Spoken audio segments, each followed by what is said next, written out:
চাকরির বাজার খুব খারাপ, তার উপর সরকারি চাকরি দিন দিন ডুমুরের ফুল হয়ে যাচ্ছে। সব জানা আছে, কিন্তু কে যে পাচ্ছে তা কে জানে।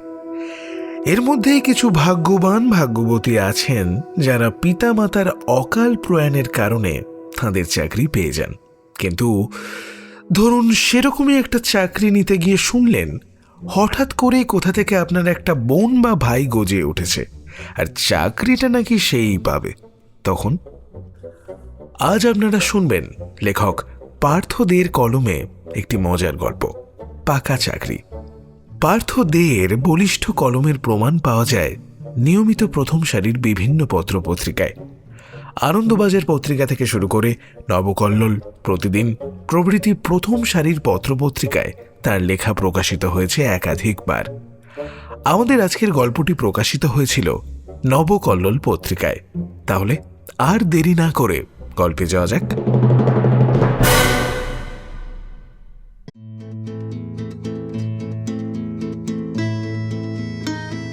আপনারা শুনছেন কাহিনী স্কোপ।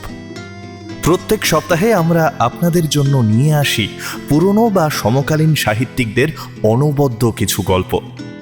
প্রত্যেক শনিবার ঠিক বিকেল 4টে। নিয়মিত ভালো ভালো গল্প শুনতে সাবস্ক্রাইব করে রাখুন আমাদের এই চ্যানেলটি। কর্মস্থল থেকে ফিরতি বাসে হোক বা ট্রেনে, কানে গুঁজে নিন ইয়ারফোন আর শুনতে থাকুন কাহিনী স্কোপ, গল্পের বায়োস্কোপ।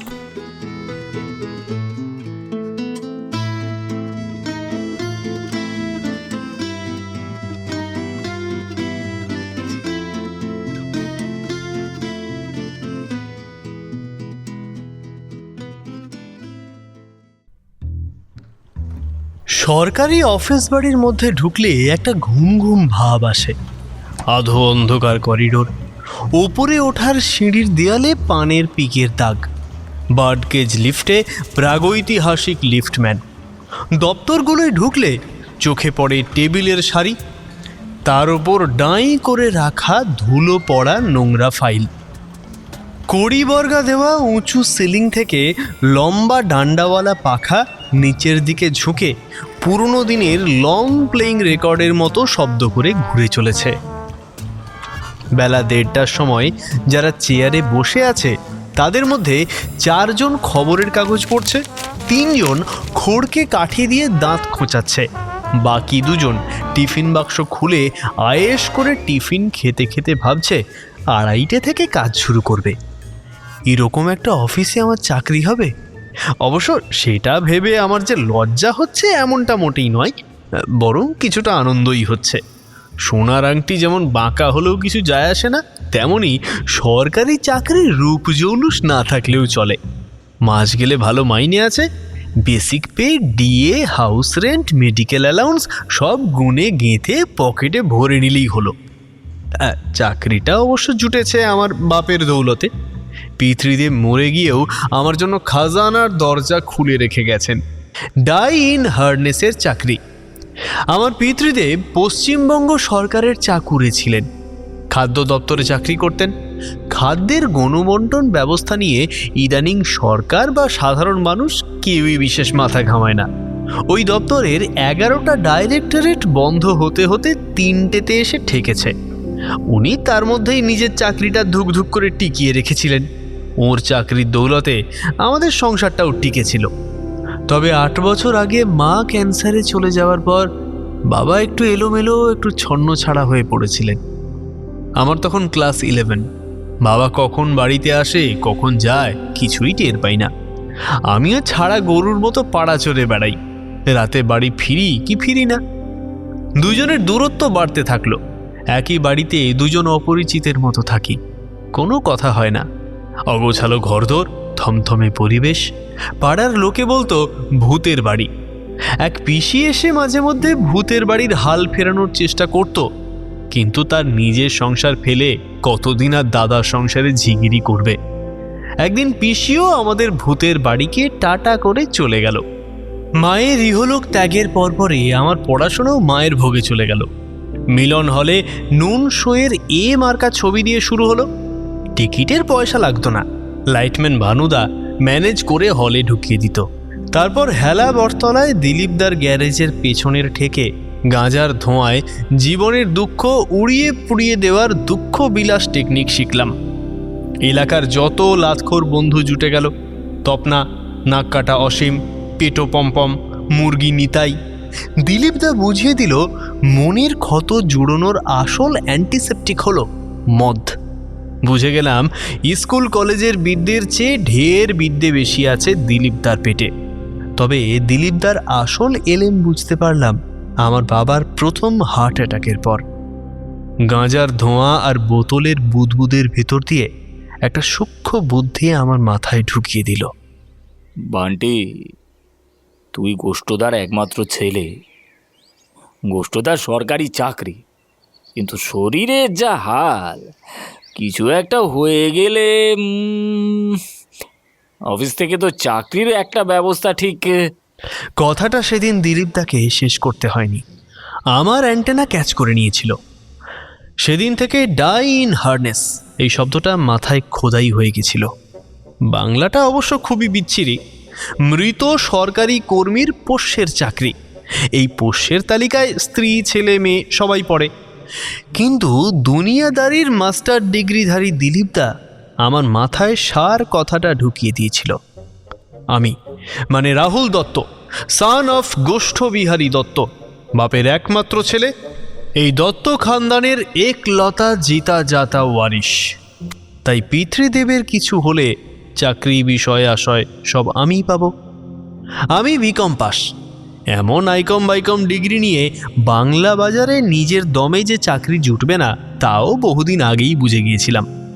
তবু নিজের বাবাকে তো আর গলা টিপে খুন করে চাকরি বাগানো যায় না, তাই অপেক্ষা করতে হলো। মা মারা যাওয়ার 8 বছর পর তৃতীয়বার হার্ট অ্যাটাকে বাবা চলে গেলেন। বাবার মৃত্যুর 3 সপ্তাহ পর তার পারলৌকিক কাজকর্ম সেরে টেরে এসেছি সেই ডাই ইন হার্নেস গ্রাউন্ডে চাকরির দরখাস্ত জমা দিতে। ঘুম ঘুম অফিস বাড়িটার সিঁড়ি ভেঙে বারান্দা পেরিয়ে শেষমেশ যে টেবিলটার সামনে এসে দাঁড়ালাম, তার পেছনে বসা বছর 50-এর ভদ্রলোক জামার বোতাম খুলে বগল চুলকোচ্ছেন। এমন নিবিষ্ট চিত্তে কাজটা করছেন যে সামনে দাঁড়ানো 25 বছরের একটা ছেলের অস্তিত্ব তিনি টেরই পাচ্ছেন না। এরকম সময় কাশি খুব কাজে দেয়। 2 বার খুক খুক করে কাশলাম। ভদ্রলোক শিব নেত্র তুলে চাইলেন, বলবেন কিছু? আমি গোষ্ঠবিহারী দত্তের ছেলে বান্টি, ভালো নাম রাহুল দত্ত। আপনি বড়বাবু জয়কৃষ্ণ তালুকদার, মানে জয়কৃষ্ণ কাকু তো? বাবা আপনার কথা খুব বলতেন। বসুন। হ্যাঁ কাকু, আমি দরখাস্তটা তৈরি করে এনেছি। কিসের দরখাস্ত? বাবা ডাই ইন হার্নেসের চাকরিটার। হঠাৎ বগল চুলকানো থামিয়ে জয়কৃষ্ণ চেয়ারে সোজা হয়ে বসলেন। পাক্কা 1 মিনিট চুপ করে আমার মুখের দিকে তাকিয়ে বললেন, তা চাকরিটা কে করবেন, আপনি না আপনার বোন? কথাটার মানেই বুঝলাম না। আমার গঞ্জিকা সেবিত মস্তিষ্কে আজকাল অনেক কিছুই সেঁধ হয় না। বোন শব্দটা বোন চায়নার বাসনের মতো আমার চেতনায় সশব্দে আছড়ে পড়ল। বললাম, মানে তো আপনি বলবেন। কিন্তু জয়কৃষ্ণ কাকু, আমার তো কোনো বোন টোন নেই। দাঁড়ান। বলে টেবিলে রাখা ফাইলের ডাঁই থেকে একটা ফাইল বের করে আনলেন ভদ্রলোক। ফাইল খুলে অনেক কাগজ হাতড়ে একটা আবেদনপত্র বের করে আমার সামনে বাড়িয়ে দিয়ে বললেন, এই যে বান্টি বাবু, আপনার ভালো নাম কি যেন? রাহুল দত্ত। হ্যাঁ, রাহুল। এটা দেখুন, কালই জমা দিয়ে গেছে। আমি আবেদনপত্রটা ঘুরিয়ে নিয়ে পড়তে শুরু করলাম। নাম প্রতিভা দত্ত, পিতা গোষ্ঠবিহারী দত্ত, ঠিকানা 6/1D Gangadhar Bidyanidhi by lane, Howrah, বয়স 24 বছর, শিক্ষাগত যোগ্যতা বিকম পাস। আবেদনপত্রের ডান দিকের ওপরে একটা মেয়ের পাসপোর্ট সাইজের ছবি। মেয়েটার গায়ের রং ঈষৎ চাপা, কিন্তু চোখ নাক বেশ ধারালো। ঠোঁটের ওপরে বাঁদিকে একটা তিল আছে, যেটা দেখেই মনে হচ্ছে বেশ ধড়িবাজ মেয়ে। নাম আবার প্রতিভা দত্ত। এমের প্রতিভার ঝলক দিব্যি দেখতে পাচ্ছি। বললাম, স্যার এ আমার বোনটো নয়, আমার কোনো বোন নেই, কোশমিনকালেও ছিল না, এ মেয়েটা নির্ঘাত জালিয়াত। সে আমি কি করে জানবো বলুন? আপনার বাবার বকেয়া প্রভিডেন্ট ফান্ড, ডেথ গ্র্যাচুইটি বাবদ এককালীন টাকা যেটা প্রাপ্য হয়, সেটা তো সার্ভিস রুলস অনুযায়ী মৃত কর্মচারীর পোষ্যদের মধ্যে সমানভাবে ভাগ হবে। মানে? হ্যাঁ হ্যাঁ, আইন মোতাবেক সেটাই হয়। তবে চাকরি তো যে কোনো একজনের হবে, দুজনের তো নয়। হয় আপনি, নয় আপনার বোন। ও স্যার, মাইরি বলছি, আমার বোন নয়, আমার কোনো বোন নেই। ইতিমধ্যে যে 4 জন খবরের কাগজ পড়ছিল, আর 3 জন খড়কে কাঠি নিয়ে দাঁত খোঁচাচ্ছিল, আর 2 জন কাজ শুরু করার উদ্যোগ নিচ্ছিল, তারা আসন ছেড়ে আমার চারপাশে ভিড় করে দাঁড়িয়েছে। একজন বলল, আমি গোস্ববাবুর ছেলে। তাহলে উনি কে? যিনি ওই কার এসছিলেন? গোষ্ঠবাবুর চরিত্রটা ভালোই বলে জানতাম। লেখালেখি করতেন অবশ্য। লেখকদের চরিত্র নিয়ে না কোনো গ্যারেন্টি দেওয়া যায় না, বুঝলে কি না? তৃতীয় জন বলল, কিন্তু মেয়েরার মুখটা কিন্তু গোস্ববাবুর মুখটা একেবারে বড়ানো। হ্যাঁ, মেয়েটার ছবিটার ওপর ফের ঝুঁকে পড়লাম। আমার বাবার মুখের সঙ্গে খানিকটা মিল আছে বটে। মাথার মধ্যে সব কেমন গুলিয়ে যাচ্ছে। ভাবতেই পারছি না আমার বাবা এত বছর ধরে মাকে ঠকিয়ে 2 নৌকোয় পা দিয়ে দিব্যি কাটিয়ে গেছে, অথচ মা ঘুণাক্ষরেও টের পায়নি বাবার জীবনে অন্য নারী আছে। আমার মাথার মধ্যে সব কেমন জট পাকিয়ে যাচ্ছে। নার্ভাস গলায় বললাম, জয়কৃষ্ণবাবু, মেয়েটা আবার কবে আসবে? কবে আসবে তা তো বলা মুশকিল, তবে শিক্ষাগত যোগ্যতার সার্টিফিকেটগুলো সামনের সপ্তাহে জমা দিতে আসবে। জিজ্ঞাসা করেছিল আগামী মঙ্গলবার আসতে পারে কিনা। আমি বললাম আসুন, দেখুন হয়তো মঙ্গলবারই আসতে পারে। আমি মঙ্গলবার আসব বলে আবেদনপত্রটা বড়বাবুর টেবিলে রেখে চলে এলাম। আপনারা শুনছেন আমার লেখা গল্প পাকা চাকরি। শারদীয়া নবকল্লোলে 3-4 বছর আগে গল্পটা বেরিয়েছিল। মজার গল্প, হাসির গল্প। আজকে আপনারা সেই গল্পটা শুনছেন কাহিনী স্কোপ ইউটিউব চ্যানেলে। আর শোনার পর কেমন লাগলো মন্তব্য করে জানাতে কিন্তু ভুলবেন না। আপনারা যদি এরকম আরও গল্প শুনতে চান তাহলে প্লিজ সাবস্ক্রাইব করুন কাহিনী স্কোপ ইউটিউব চ্যানেল। আমি ঝড়ের গন্ধ পাই। আমি না চাইলেও ঝড় আমাকে ঠিক খুঁজে নেয়। এই 25 বছরের জীবনে যখন তখন এসে আছড়ে পড়েছে ঝড়। মা যাওয়ার বছরে শুরু হয়েছে সেই তাণ্ডব। তারপর গত 8 বছরে সব তছনছ করে নিঃস্ব করে দিয়ে চলে যাওয়ার পর যখন ভাবলাম এবার সব গুছিয়ে নেব, তখনই আবার সে হাজির হয়েছে। বাবার অফিসের লোকজন যখন তির্যক কথা বলল তখনও এতটা গায়ে লাগেনি, কিন্তু দিলীপদা যখন বিকেলে মদের ঠেকে এসে বলল, বান্টি, তোর বাবা তো দেখছি গুরুদেব লোক ছিলেন, তখন মাথাটা পুরো ঘেটে গেল। দিলীপদাই আমার ফ্রেন্ড, ফিলোসফার অ্যান্ড গাইড। ওর বুদ্ধিতেই ঠিক করলাম মেয়েটার সামনাসামনি হয়ে একটা হেস্তনেস্ত করব। কিন্তু দেখা হওয়ার কথা তো পরের সপ্তাহে মঙ্গলবার, তার মানে 1 সপ্তাহ পর। কিন্তু ব্যাপারটা এতদিন ফেলে রাখলে হবে না। দিলীপদা বলে ক্যাচড়া ক্যাচাল ফেলে রাখলে ঠান্ডা মেরে যায়, মামলা গরম থাকতে থাকতে সাল্টে নিতে হয়। মোবাইলের গ্যালারি খুলে প্রতিভা দত্ত নামে ডাইনিটার আবেদনপত্রের ছবিটা পেলাম। ভাগ্যিস ফোনে ছবিটা তুলে রেখেছিলাম, যোগাযোগের নাম্বারটা ওখানেই লেখা আছে। ভাবলাম ফোনটা করেই ফেলি। এখন বেশ সুলুক সুলুক নেশা রয়েছে, ফোনে যা ইচ্ছে বলে নেওয়া যাবে। পরে নেশা কাটলে হয়তো বলতে পারবো না। নম্বরটা টিপে ফোন করলাম।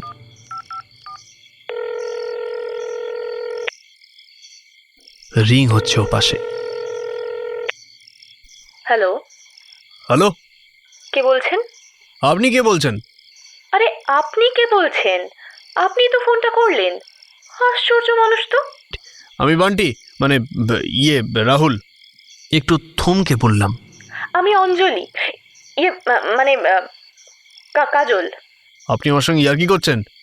ইয়ার কি করবো কেন? অঞ্জলি আমার নাম, আর কাজলও আমার নাম। আপনি প্রতিভা দত্ত নন? হ্যাঁ, প্রতিভা দত্ত আমার নাম।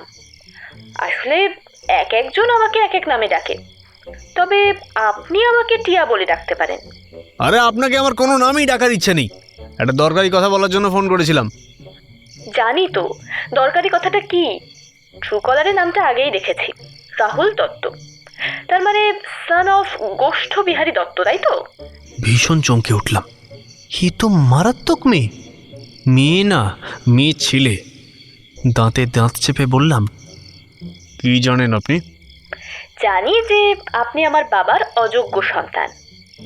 বাবার ডাই ইন হার্নেসের চাকরিটা আপনি নন, আমিই করব। আপনার বাবা মানে?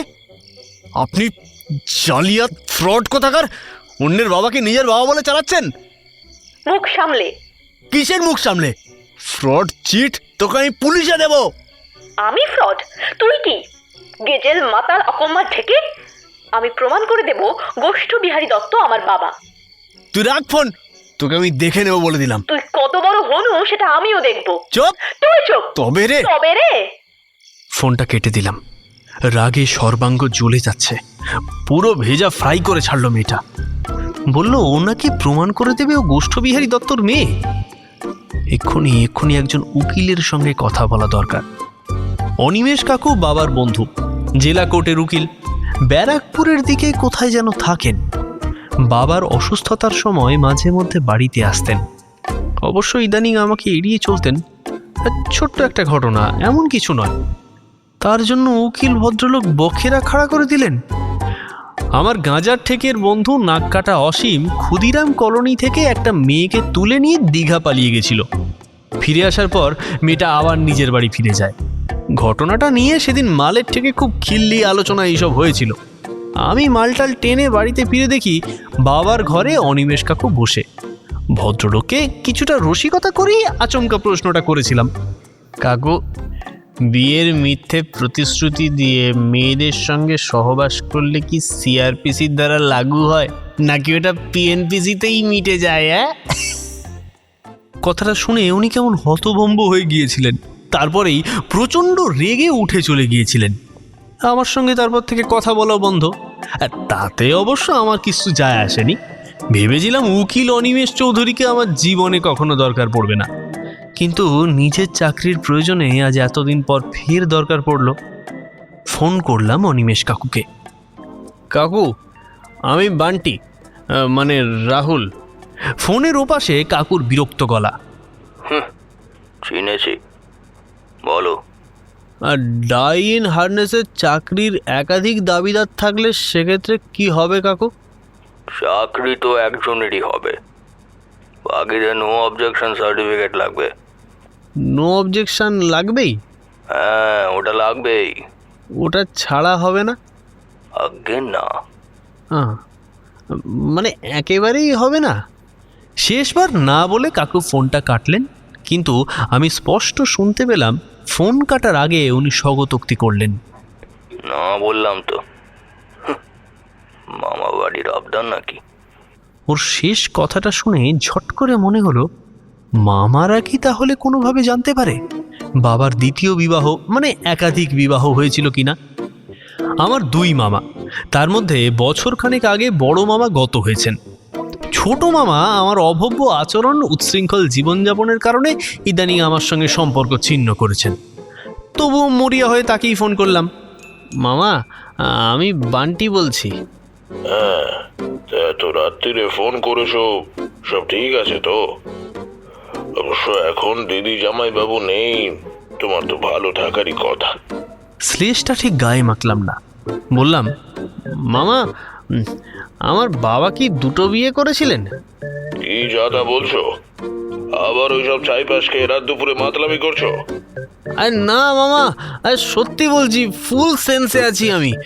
কিন্তু আমার জানা দরকার বাবার কোনো প্রেমিকা ছিল কিনা, কিংবা কোনো অবৈধ প্রেম। ফোন রাখো। ওপাশ থেকে ছোট মামা ধমকে উঠলেন, তোমার বাবা একজন দেবতুল্য মানুষ ছিলেন, আজীবন আমার দিদিকে প্রাণ ঢেলে ভালোবেসেছেন। তোমার মতো অকাল কুশমান্ড ছিলেন না তিনি। শোনো, তুমি আর আমাকে একদম ফোন করবে না। ওপাশ থেকে ফোন কেটে গেল। আমি পড়লাম মহা বিপাকে, যাকে বলে দুর্বিপাক। কোত্থেকে একখানা সমবয়সী বোন তৈরি হয়ে গেল 24 ঘন্টা আগেও জানতাম না। এই মেয়ে এসে ঝড়ের মতো ঝাপটা দিচ্ছে, যে সে ঝড় নয়, সুপার সাইক্লোন। যতবার অনিমেষ কাকুর নো অবজেকশন চাই মনে পড়ছে, ততবার এই রাত দুপুরেও মটকা গরম হয়ে যাচ্ছে। প্রতিভা দত্তর ফোন নাম্বারটা সার্চ করে দেখলাম এটাই ওর হোয়াটসঅ্যাপ নাম্বার। একটা মেসেজ টাইপ করলাম, ডিয়ার রানী, তুই একটা ফ্রড চোর, তুই জালি করে আমার বাবার চাকরি নিবি, দৌড়া দৌড়া, তোকে দেখাচ্ছি মজা। তারপর সেই বার্তাবান প্রতিভা দত্তকে পাঠিয়ে দিলাম। 1 মিনিটের মধ্যে বার্তাবানের উত্তরে অগ্নিবাণ ছুটে এলো। আর একটা বাজে কথা লিখলে সব মেসেজ একেবারে লালবাজারের সাইবার সেলে ফরওয়ার্ড করে দেবো। হ্যাঁ, ওদের জানিয়ে দেবো তুই আমাকে স্টকিং করছিস। মেসেজটা পেয়ে ঘাবড়ে গেলাম। সাংঘাতিক মেয়ে তো।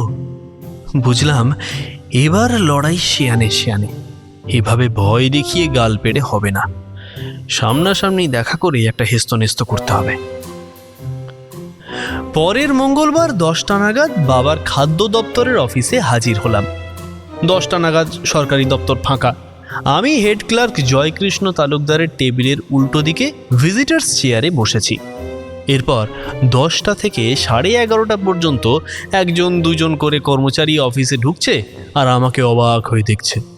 জয়কৃষ্ণ তালুকদার অফিসে ঢুকলেন 11:15 নাগাদ। আমাকে দেখে হাসলেন। কি ব্যাপার, আজ একবারে 7 সকালে এসে পড়েছেন দেখছি। না মানে, আপনি তো বলেছিলেন আজকে প্রতিভা দত্ত আসবে, তাই ঠিক করেছি একদম সামনাসামনি জোচ্চরটাকে ধরবো। এই মরেছে, সে তো গতকালকেই হঠাৎ ফোন করে চলে এলো। এই দেখুন না, এই স্কুল কলেজের সমস্ত সার্টিফিকেট অরিজিনাল দেখিয়ে জেরক্স জমা দিয়ে গেল। আমার চোখ রীতিমতো কপালে ওঠার জোগাড়। মেয়েটা আমার সঙ্গে একটা বিশ্রী খেলায় নেমেছে। ও ভাবছে আগে ভাগে কাগজপত্র জমা দিলে দ্রুত প্রসেসিং হয়ে ওর চাকরিটা আগে হয়ে যাবে। কিন্তু আমার নামও রাহুল দত্ত, গ্যারেজ মেকানিক দিলুদার ছাত্র, কমলি ছোড়েগা নেহি। হঠাৎ অনিমেষ কাকার কথাটা মনে পড়তে জয়কৃষ্ণবাবুকে বললাম, কিন্তু আমিও যখন চাকরিটার ন্যায্য দাবিদার, তখন আমি নো অবজেকশন না দিলে তো প্রতিভা দত্তের চাকরিটাও হবে না। তা অবশ্যই ঠিক। জয়কৃষ্ণবাবু কান খোঁচাতে খোঁচাতে বললেন, কিন্তু বান্টিবাবু, আপনার বাবার পিএফ গ্র্যাচুইটি বাবদ যে টাকাটা প্রাপ্য হয়, তার অর্ধেক তো ওকে ছাড়তে হবেই। এই কথাটা তো আগে ভাবিনি, শুধু ডাই ইন হার্নেসের চাকরিটা নিয়ে ভাবছিলাম। আচ্ছা জয়কৃষ্ণবাবু, ওই যে পিএফ আর কী সব যেন বললেন, ওগুলো বাবদ বাবার কত টাকা প্রাপ্য হয়? তাও নয় করে 35-36 লাখ তো হবেই। টাকার অঙ্কটা শুনে প্রায় চেয়ার থেকে পড়ে যাচ্ছিলাম।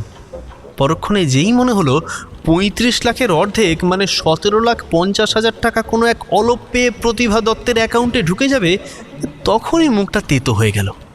পেটের ভিতর অ্যাসিড হয়ে বুক জ্বালা শুরু হয়ে গেল। অবশ্যই আপনার মা বেঁচে থাকলে গোষ্ঠবাবুর ফ্যামিলি পেনশনটাও পেতেন। তখন অবশ্যই দ্বিতীয় স্ত্রীর অস্তিত্ব নিয়ে আর একটা দ্বন্দ্ব তৈরি হতো। জয়কৃষ্ণবাবু ফের বললেন। মাথার মধ্যে একটা বিদ্যুৎ খেলে গেল। আরে, এর আগে আমার প্রতিভা দত্তর মায়ের কথা মনে পড়েনি কেন? আমি তো এই ভদ্রমহিলার মুখোমুখি গিয়ে দাঁড়ালেই সত্যিটা জেনে যাব। তড়িঘড়ি করে বললাম, জয় কাকু, এই প্রতিভা দত্তের মা কখনো এখানে আসেননি, ওর নাম কি? বোঝো কাণ্ড, উনি কি করে স্বর্গ থেকে এইখানে নেমে আসবেন?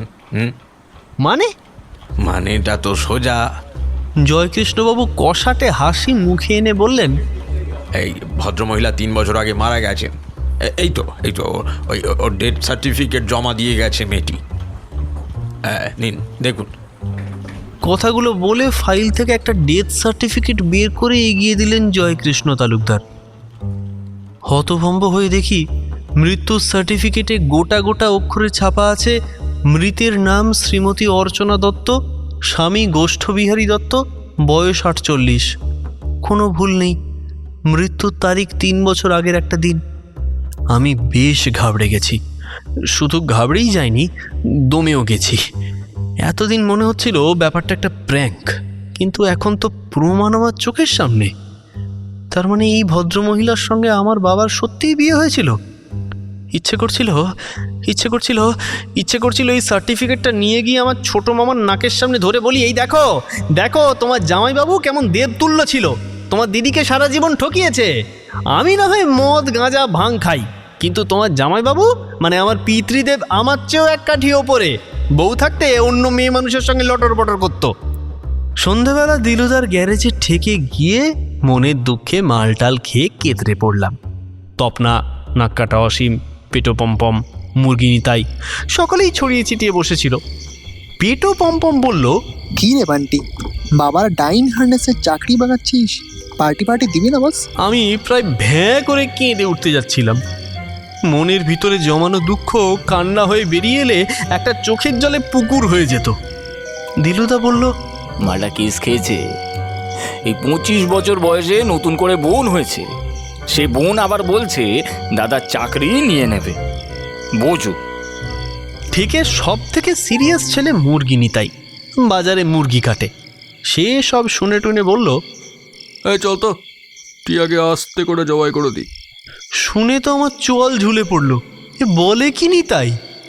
ঠিকই বলেছি, না রায়গা বাঁশ না বাজে কি বাঁশুড়ি। হ্যাঁ, সবাই এক বাক্যে বলল, একবার টিয়াকে পৃথিবীর বুক থেকে সরিয়ে দিতে পারলে চাকরি তোমার হে রাহুল চন্দ্র। একটা খুন করা যে সে কথা নয়, ধরা পড়লে ভারতীয় দণ্ডবিধির 10টা ধারা লাগিয়ে দেবে, তখন চাক্কি পিসিং অ্যান্ড পিসিং। তপনা বলল, আরে ধরা পড়বি কেন? ফুল প্রুফ প্ল্যান বানাতে হবে, বুঝলি? সাক্ষ্য প্রমাণ লোপাট করতে হবে, অ্যালিবাই তৈরি করতে হবে। দেখ, খুন করার কিন্তু অনেক রকম নিরাপদ পদ্ধতি আছে। এই যেমন ধর, উঁচু বিল্ডিংয়ের ওপরে নিয়ে গিয়ে টুক করে একটা পুশ। আচ্ছা, তোর ওই খাদ্য দপ্তরের বিল্ডিংটা কত উঁচু বলতো? ওইখান থেকেও তো হতে পারে। আমি ভয়ে ঘেমে উঠলাম। তড়িঘড়ি, দিলুদা আজ বাড়ি যাই বলে হাঁটা লাগালাম। পিছন থেকে তপনা বলে উঠল, ভাই, আমার সাজেশনটা কিন্তু ভেবে দেখিস। খুন করাটা কঠিন কিছুই নয়, একবার অভ্যেস হয়ে গেলে বেশ জল ভাত মনে হবে তখন। বাড়ি ফিরে রাতে ঘুমিয়ে ঘুমিয়ে একটা স্বপ্ন দেখলাম। আমি টিয়াকে খুন করে ফেলেছি। খাদ্য ভবনের তলায় পড়ে আছে টিয়ার লাশ। আমি নাচতে নাচতে অফিসে গিয়ে চাকরিতে জয়েন করতে যাব, এমন সময় দেখি একটা লম্বা লাক্সুরিয়াস বাস এসে ওখানে থামলো। বাস থেকে লাইন দিয়ে 100 জন ছেলে নেমে এলো। আমি জিজ্ঞেস করলাম, তোমরা কোথায় যাবে? ওদের মধ্যে একজন বলল, আমরা ডাইন হার্নেসের চাকরি করব বলে এসেছি। অবাক হয়ে প্রশ্ন করলাম, তোমাদের বাবার নাম কি? ছেলেটা উত্তর দিল, আমাদের বাবার ডাক নাম ধৃতরাষ্ট্র, আর ভালো নাম গোষ্ঠবিহারী দত্ত। ব্যাস, তখনই ঘুমটা ভেঙে গেল। দেখি সর্বাঙ্গ ঘামে ভিজে গেছে। সত্যিই তো, একটা প্রতিভা দত্তকে খুন করলে ফের আরও ভাই বোন গুজিয়ে উঠবে না, তার গ্যারান্টি কি? বাবার উপর খুব রাগ হলো। মনে হলো তাঁরই তো লিখে যাওয়া উচিত ছিল যে অকাল মৃত্যুর পর তার জায়গায় সরকারি চাকুরি পাবে তার সুপুত্র শ্রীমান রাহুল দত্ত। রাহুল ছাড়া আমার বৈধ ও অবৈধ যত সন্তান আছে তারা কেউ এই চাকরির দাবিদার হতে পারবে না। পরদিন বাজারে গেছি। পিছন থেকে একজন পিঠ চাপড়ে বলে উঠলেন, আরে রাহুল যে, তারপর কি খবর? পিছন ফিরে দেখি আমার কলেজের বাংলার অধ্যাপক সুধন্য সরকার ওরফে SS। স্যারকে দেখলে এড়িয়েই চলতাম, আজকে ধরা পড়ে গেলাম। স্যার একটু সদালাপি গোছের মানুষ, একবার কথা বলতে শুরু করলে 1 ঘন্টার আগে থামেন না। ভাবলাম নিজের আতান্তরের কথাটা বললে হয়তো তার হাত থেকে সহজে নিস্তার পাওয়া যাবে। উনি আমার করুণ কাহিনী শুনে উল্লসিত হয়ে উঠে বললেন, অভূতপূর্ব, অভাবনীয়, নির্বাচনীয়। এখনই আমার সাথে আমার বাড়ি যাবে। তুমি জানো না তুমি আমার কত বড় উপকার করেছো। আরে আমি তো তোমার কাছে কৃতজ্ঞ। তুমি জানো তুমি আমার কত বড় একটা সমস্যার সমাধান করে দিলে। হ্যাঁ, বোকার মতো সুধন্য স্যারের দিকে তাকিয়ে আছি। উনি আমাকে বগলদাবা করে ওর বাড়িতে নিয়ে গেলেন। সেখানে গিয়ে দেখি 5-6 জন পাঞ্জাবি পরা দাড়িওয়ালা ছেলে বসে আছে। এরা নাকি সবাই স্যারের বাংলা PhD ছাত্র। আমাকে পাশে বসিয়ে স্যার তাদের দিকে তাকিয়ে বললেন, আমাদের PhDর অভিনব এক বিষয় পেয়েছি। মহাভারতের সুরবীরদের সন্তানেদের উত্তরাধিকারের আতান্তর। সকলে হাঁ করে শুনছেন। স্যার বলছেন, মনে করো যুধিষ্ঠিরের দুটি পুত্র, প্রতিবিম্ব আর যোদ্ধায়। প্রথম জনের মা দ্রৌপদী আর দ্বিতীয় জনের দেবিকা। তারপর ভীমের পুত্রেরা ঘটোৎকচ, সুতোসোম, সর্বাগ্য। এদের সবার মা কিন্তু আলাদা আলাদা। তারপর ধরো অর্জুন, তার পুত্রেরা অভিমন্যু, শ্রুতকর্মা, ইরাবান, বরুবাহন। এবার একবার ভাবো তো, এদের পিতাদের উত্তরাধিকারী নির্বাচনের সময় কি আতান্তরেই না পড়তে হতো। এই যে জ্যেষ্ঠ পুত্রই উত্তরাধিকারী হবে, এই থিওরিটাই বা কোথা থেকে এসেছিল? পাণ্ডবদের পুত্রেরা কুরুক্ষেত্রের যুদ্ধে কিংবা অশ্বত্থামার হাতে মারা না গেলে এদের বাবাদের ডাইন হার্নেসের কেসে রাজমুকুট কোন কোন ছেলের মাথায় উঠত, এটা ভেবে দেখেছ? এই সমস্যা থিওরি অফ রিলেটিভিটির থেকেও জটিল। ভেবে দেখো, উপযুক্ত উত্তরাধিকারী নির্বাচনে কতগুলো ফ্যাক্টর কাজ করত। জ্যেষ্ঠ না কনিষ্ঠ সন্তান, পিতার প্রিয় না অপ্রিয় সন্তান, সবল না দুর্বল সন্তান, অধিকার প্রিয় মহিষী, অল্প প্রিয় মহিষী সন্তান। এটাই আমাদের মহাভারতের ওপর সবচাইতে অভিনব গবেষণার বিষয় হবে। আর যার সৌজন্যে এই সাবজেক্ট আমি আবিষ্কার করেছি, সেই রাহুল চন্দ্র আজ আমাদের মধ্যে উপস্থিত রয়েছে। এই উচ্চাঙ্গের খিল্লি আর সহ্য করতে না পেরে আমি এসএস স্যারের বাড়ি থেকে চলে এলাম। কিন্তু বাড়িতে এসেও মনের মধ্যে এতটুকু শান্তি নেই। আমার সাধের চাকরিটা এসে একজন ছিনিয়ে নিয়ে যাবে আর আমি চুপচাপ বসে বসে দেখব। সন্ধেবেলা টিভি চালিয়ে বসেছি, দূরদর্শনের চ্যানেল, এটি মহিলা চ্যানেল। রিমোট দিয়ে লাফিয়ে অন্য চ্যানেলে যেতে গিয়েও থমকে গেলাম। একজন নারীবাদী কবি ইন্টারভিউ দিচ্ছেন। দেখুন, পুরুষ মাত্রই পলিগ্যামি, অন্তত মনে মনে। তাদের মধ্যে এই বহুগামিতা জন্মগত। এই যেমন এক স্ত্রীর সঙ্গে ঘর করার সময় অন্য নারীকে সুযোগ পেলে ভোগও করে, আর সাহস থাকলে একাধিক নারীকে বিয়ে করে। এভাবেই একাধিক নারীকে তারা ঠকায়। কিন্তু মনে রাখবেন, আমাদের সমাজে পলিগ্যামির কিন্তু কোনো স্থান নেই। এক স্ত্রী বর্তমান থাকতে পুরুষের দ্বিতীয় বিবাহ কিন্তু অবৈধ। আমার মাথা আবার আসল কথাটা ক্যাচ করে নিল। এক স্ত্রী বর্তমান থাকতে পুরুষের দ্বিতীয় বিবাহ অবৈধ।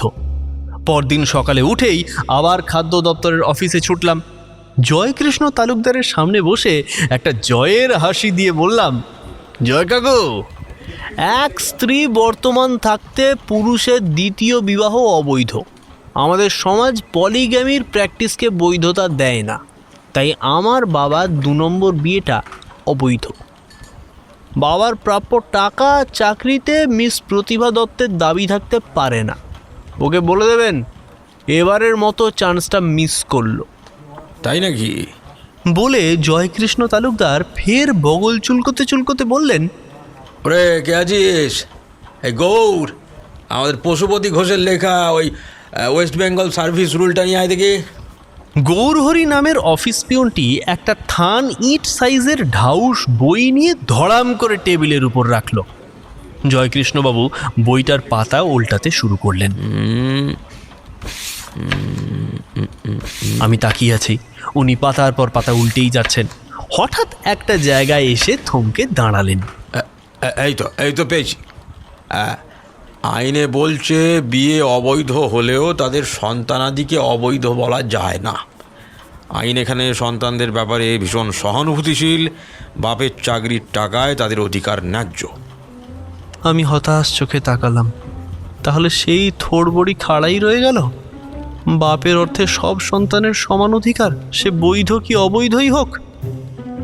ভাবলাম, শেষ পর্যন্ত মুরগি নিতাইয়ের দেখানো পথ ছাড়া আর গতি নেই। আমার পথের কাঁটা সরাতে গেলে প্রতিভা দত্তকে খুনটা করতেই হবে। রাস্তা ক্লিয়ার হয়ে গেলে আমার ডাই ইন হার্নেসের সরকারি চাকরি বাঁধা। অবশ্য তারপরেও যদি আরও 2-4টে ভাই বোন কোথাও গুজিয়ে যায়, তখন অবশ্য সিরিয়াল কিলিং শুরু করতে হবে। তপনা বলেছে একবার খুন করে ফেললে পরের খুনগুলো সব জলভাত হয়ে যায়। প্রথমে খুনের মোডাস অপারেন্ডি ঠিক করে নিতে হবে। বন্দুকের অনেক দাম, জোগাড় করার অনেক হ্যাপা, তাই বন্দুক বাতিল। ধারালো অস্ত্র দিয়ে হত্যা করা যাবে না, রক্ত দেখলে আমার আবার নার্ভাস ব্রেকডাউন হয়। তাই ছুরি কাঁচি চলবে না, বিষ খাইয়েও হবে না। বিষের কোনো গ্যারেন্টি নেই, বিষে ঘরের ইঁদুর আরশোলাই মরে না তো মানুষ। উঁচু বিল্ডিংয়ে নিয়ে যাওয়ারও অনেক সমস্যা আছে। আজকাল যত বড় বড় বিল্ডিং আছে সব জায়গায় সিসিটিভি বসানো থাকে। তাছাড়া উঁচু তলায় ওঠার সময় লিফটম্যান দেখবে, উইটনেস থেকে যাবে, ও হবে না। অনেক ভেবেচিন্তে একটা পথ বেছে নিলাম। প্রতিভা দত্ত ওরফে টিয়া রানীকে ফোন করে বললাম, আমি আপনার সঙ্গে একবার দেখা করতে চাই, বাবার বিষয়ে কিছু কথা জানতে চাই। বাবাকে আমি একরকমভাবে চিনি, আপনি হয়তো অন্যরকমভাবে চেনেন। ফোনের ওপাশে টিয়া খানিকক্ষণ চুপ করে থেকে বলল, বেশ, আমার কোনো অসুবিধা নেই, কিন্তু কোনো রকমের অফেন্সিভ কথা নয়, না হলে কিন্তু। আপনি পুলিশে ডায়েরি করবেন তাই তো? হ্যাঁ তাই। কোথায় দেখা করতে চান? টিয়া বলল। আমি আগেই ঠিক করে নিয়েছিলাম, টিয়ার বাড়ির কাছে, অর্থাৎ হাওড়ার দিকে কোথাও যাওয়া যাবে না। ওর বাড়ি থেকে দূরে কোথাও নিয়ে গিয়ে কাজ হাসিল করতে হবে। বললাম, আচ্ছা গঙ্গার ধারে কোথাও দেখা করা যেতে পারে? গঙ্গার ধারে কোথায় বলুন? দক্ষিণেশ্বর যাওয়া যাবে না, দেবস্থানে ওসব খুনটুন করা চলবে না। ঠাকুরের জায়গায় ওসব করতে গেলে বেশি গিল্টি ফিলিংস হবে। মনে পড়ল সোদপুর, ব্যারাকপুর, ইছাপুর, শ্যামনগর এই সব দিকে গঙ্গার ধারে অনেক নির্জন ঘাট আছে, কিন্তু হাওড়া থেকে মেয়েটা আসতে কি রাজি হবে? আমার নিজের মনেই সন্দেহ আছে। তবু বললাম, আপনি ইছাপুরের নবাবগঞ্জের ঘাটটা চেনেন? খুবই সুন্দর, নিরিবিলিতে কথা বলা যাবে। টিয়া আপত্তি করল না, বলল, ঠিক আছে, আমি পৌঁছে যাব। কবে, কটার সময় বলুন? পরশু আসুন, এই ধরুন বিকেল 4টে নাগাদ। ইচ্ছে করেই ওই সময়টা বললাম। পুজোর পর থেকে দিনটা ছোট হয়ে আসছে। 5টা নাগাদ যখন আধো অন্ধকার নেমে আসবে তখনই কাজটা হাসিল করতে হবে। আমার বন্ধু তপনার কথায় টুক করে একটা ফুস। নির্দিষ্ট দিনটায় সকাল থেকেই খুব উত্তেজনা বোধ করছি। এই দিনটা প্ল্যান মাফিক ঠিক মতো কাটলে আমার ডাইন হার্নেসের চাকরির পথে সব বাধা কেটে যাবে। ব্যাস, পাকা চাকরিটা একবার হয়ে গেলে আর চিন্তার কিচ্ছু নেই। Basic pay, DA, house rent, medical allowance মিলিয়ে মাসের শেষে মোটা রেস্ট পকেটে চলে আসবে। ইছাপুর স্টেশন থেকে একটা রিক্সা নিয়ে নিলাম। একটা নির্জন জায়গায় নিয়ে চলো, যেখানে গিয়ে নিশ্চিন্তে। এরে, প্রায় বলেই ফেলছিলাম নিশ্চিন্তে খুন করা যাবে। সম্বিত ফিরতে বললাম, যেখানে গিয়ে নিশ্চিন্তে গঙ্গার হাওয়া খাওয়া যাবে, এই ধরো নবাবগঞ্জ ঘাটের কাছাকাছি। নবাবগঞ্জের ঘাট পেরিয়ে গঙ্গার ধারে একটা পাকুড় গাছ জলের দিকে হেলে পড়েছে। তার পাশে দাঁত বের করা একটা পুরনো ভাঙা ঘাট। ঘাট নয়, যেন খাড়া ইটের পাঁজা জলের উপর দাঁড়িয়ে আছে। পাড়টাও জলের থেকে বেশ উঁচুতে, তবে জায়গাটা খুব নির্জন, আশেপাশে লোকজন নেই তেমন। রিক্সা থেকে নেমে টিয়াকে ফোন করলাম। হ্যাঁ, কোথায় আপনি? এই তো রিক্সায় আসছি। টিয়ার হোয়াটসঅ্যাপ বা ফেসবুকে কোনো প্রোফাইল ছবি নেই, তাই বললাম, চিনব কি করে? কমলা রঙের ব্রাশো শাড়ি, আপনি? নীল টি শার্ট। মিনিট খানেকের মধ্যেই একটা রিক্সা থেকে প্রতিভা ওরফে টিয়া নামলো। পরনে কমলা রঙের শাড়ি। তবে খাদ্য দপ্তরের ফাইলে দেখা পাসপোর্ট ছবির সঙ্গে তেমন মিল পেলাম না। নাক চোখ ধারালো ঠিকই, তবে রঙটা মোটেই চাপা নয়, বেশ ভরসাই মনে হলো। হয়তো ফটো তোলার সময় আলো কম বেশির কারণে হতে পারে। তবে ওর ঠোঁটের ওপরে তিলটা চোখে পড়তেই কি যেন আমার ভেতরের চাপার রাগটাকে উস্কে দিল। বেশ গনগনে হয়ে আছে আঁচটা, তবু ওর রাগ সংবরণ করে আনলুম। এদিকে আসুন, কাজের কথাগুলো সেরে ফেলি। বলুন। টিয়া কাছে আসতেই পারফিউমের গন্ধ পেলাম। মন বলল, শালা এটা তোর বোন। যাকে গন্ধটা উপেক্ষা করে বললাম, আপনি কি জানেন এক স্ত্রী বর্তমান থাকতে দ্বিতীয় বিবাহ মানে পলিগ্যামি অবৈধ? আপনাকে কে বলল বিয়েটা বৈধ ছিল না? প্রথম স্ত্রী অতীত হয়ে গেলে দ্বিতীয় বিবাহ অবৈধ হয়? তার মানে আপনি বলছেন 8 বছর আগে আমার মায়ের মৃত্যুর পর আমার বাবা আবার... টিয়া কোনো উত্তর দিল না, শুধু হাসলো। ওর হাসি দেখে রাগে গা পিত্তি জ্বলে উঠল আমার, হাত নিষ্পিস করে উঠল, মনে হলো গলাটা টিপে ধরি। তবু মন বলল কন্ট্রোল, এখন নয়। মেয়েটা ভীষণ চালাক, 8 ঘাট বেঁধেই আমার সঙ্গে লড়াইতে নেমেছে। আমি বললাম, আপনার বাবা মানে আপনার জন্মদাতা বাবার কথা বলছি, উনি কি... উনি আমার ছোটবেলাতেই মারা গেছেন? টিয়া ঘাড় নাড়ল। আমার বাবার সঙ্গে ওর মানে আপনার মায়ের কিভাবে আলাপ হয়েছিল? গান, কীর্তন গান, নৌকাবিলাস, মানভঞ্জন, আরও নানা গান। ওই গানের আসরেই... অর্চনা দত্ত কীর্তন শিল্পী ছিলেন? হুম। অবাক হয়ে ভাবছিলাম, কি আশ্চর্য, আমার মাও তো ভালো কীর্তন গাইতেন। গানের মাধ্যমেই বাবার সঙ্গে মায়ের পরিচয়, মানে পরিণয়। মেয়েটা ইচ্ছে করে আমাকে উত্ত্যক্ত করার জন্য এসব বলছে না তো বানিয়ে বানিয়ে? হয়তো বাবার থেকেই আমার মায়ের কথা জেনে থাকবে, যেভাবে আমি এখন ওর মায়ের কথা জানতে চাইছি। হঠাৎ করে আমার মায়ের কথা ভীষণ মনে পড়ছে, মায়ের জন্য ভীষণ কষ্ট হচ্ছে। মেয়েটার দিকে তাকালে গাটা রাগে জ্বলে উঠছে। আর যাই হোক, এই মেয়েটা আমার বোন হতে পারে না। আমার মায়ের জীবনের কথা চুরি করে ওর মায়ের নামে চালাচ্ছে। 5টা বেজে গেছে, সন্ধে নেমে আসছে। ঘাটের গায়ের রাস্তাটা আরও নির্জন হয়ে উঠেছে। ধারে কাছে একটাও জনমনীষী নেই। গাছে ফেরা পাখিদের কিচিরমিচির ছাড়া আর কোনো শব্দ নেই। টিয়া এখন ভাঙা ঘাটের একদম ধারে পেছন ফিরে দাঁড়িয়ে, ঈষৎ অন্যমনস্ক। আমি একবার অনেক নিচে বয়ে যাওয়া ঘোলা জলের ঘূর্ণিটার দিকে তাকালাম। একবার ওই স্রোতের মধ্যে ফেলতে পারলে এই সঠিক সময়, শুধু একটা ছোট্ট পুশ। জলে পড়ার সময় ওর আর্তনাদও পাখিদের কলরবে ঢেকে যাবে। আমি হাতটা বাড়ালাম ওর পিঠের দিকে। ঠিক তখনই টিয়া ঘাড় ঘুরিয়ে তাকালো, ওর 2 চোখে যন্ত্রণা মাখা। আমাকে খুন করতে চান? আমাকে খুন করলেই আপনার চাকরিটা পাকা, তাই না? আমাকে মারবেন না প্লিজ, আমি বাঁচতে চাই। ছিটকে পিছিয়ে এলাম। কে যেন কবে একবার এইভাবে বলে উঠেছিল, মনে পড়ছে, আমার মা তপতী দত্ত। আমি পেছন ফিরে হাঁটতে শুরু করলাম। আমি চাকরি চাই না, চাকরির জন্য মানুষ খুন করতে যাচ্ছিলাম। পিছনে পড়ে রইল গঙ্গার ঘাট, পিছনে পড়ে রইল টিয়ার ডাক। রাহুলবাবু, চললেন কোথায়? রাহুলবাবু, আরে শুনুন।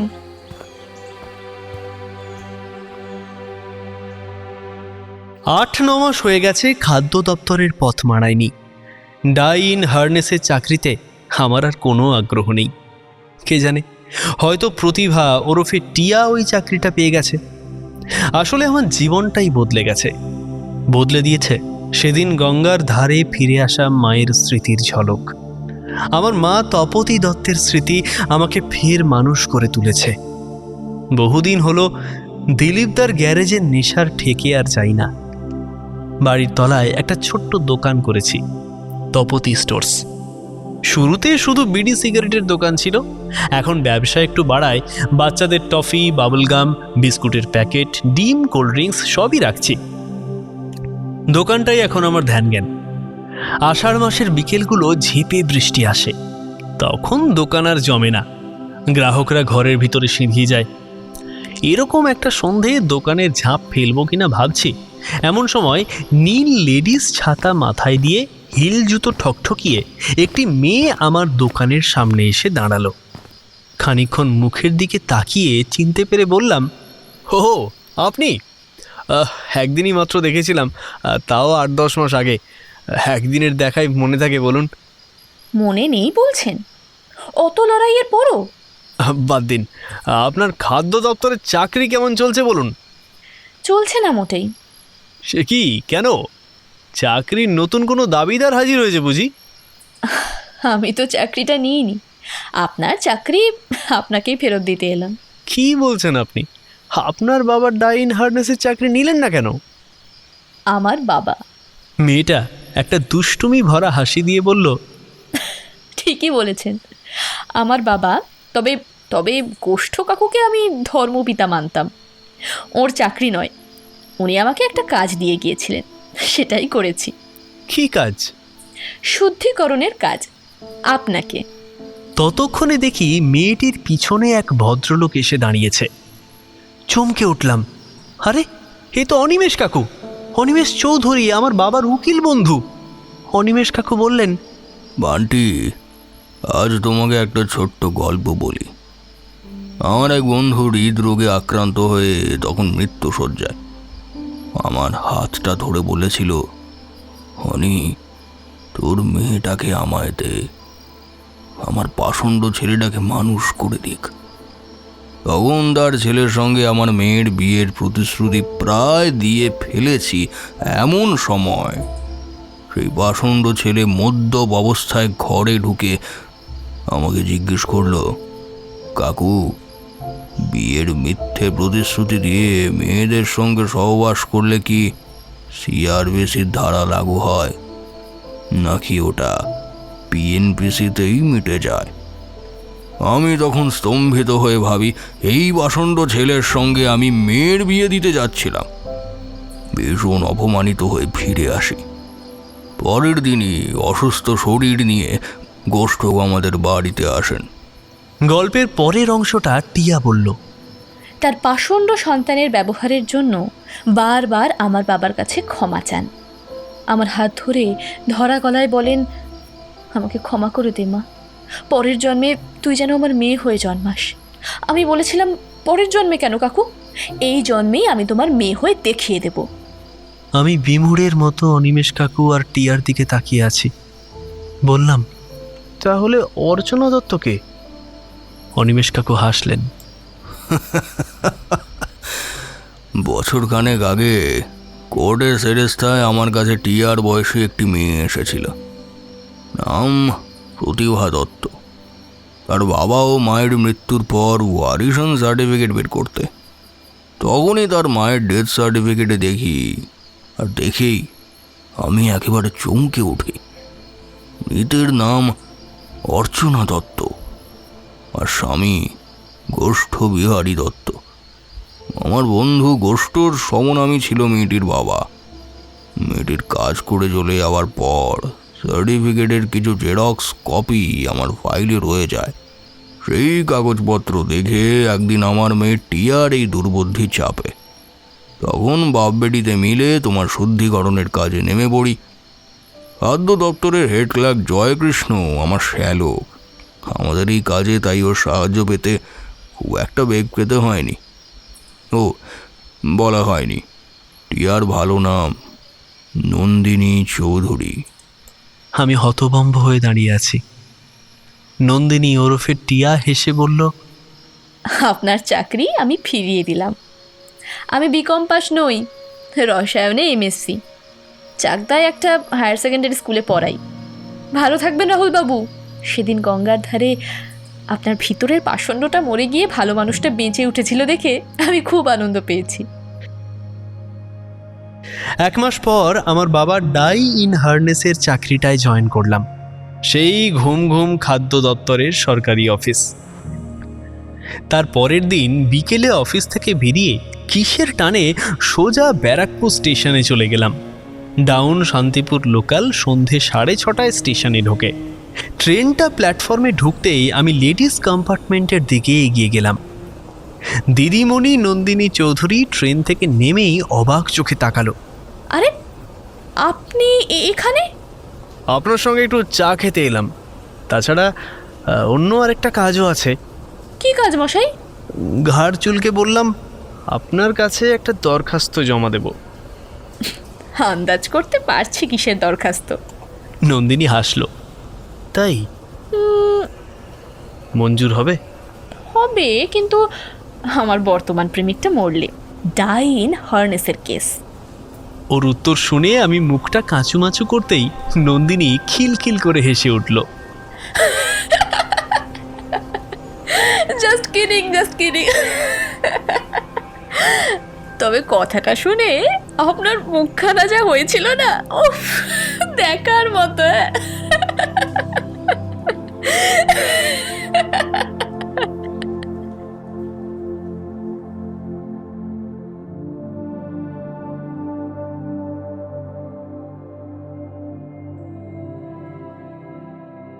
কেমন লাগলো আজকের পর্ব অবশ্যই জানান কমেন্টে। বাংলা তথা বিশ্ব সাহিত্যের নবীন ও প্রবীণ লেখকদের ব্যতিক্রমী লেখা নিয়ে আমরা নিয়মিত আসছি এই চ্যানেলে, আপনাদের প্রিয় চ্যানেল কাহিনীস্কোপ, গল্পের বায়োস্কোপ। আপনাদের যদি আমাদের কাজ ভালো লাগে তাহলে অবশ্যই একটা লাইক করবেন। আরও এরকম পর্ব শুনতে চাইলে সাবস্ক্রাইব করে আমাদের পাশে থাকবেন। আর যদি মনে করেন এরকম কাজ আরও অনেক মানুষের কাছে পৌঁছানো উচিত, তাহলে না হয় বন্ধুদের সঙ্গে একটু শেয়ার করে নেবেন।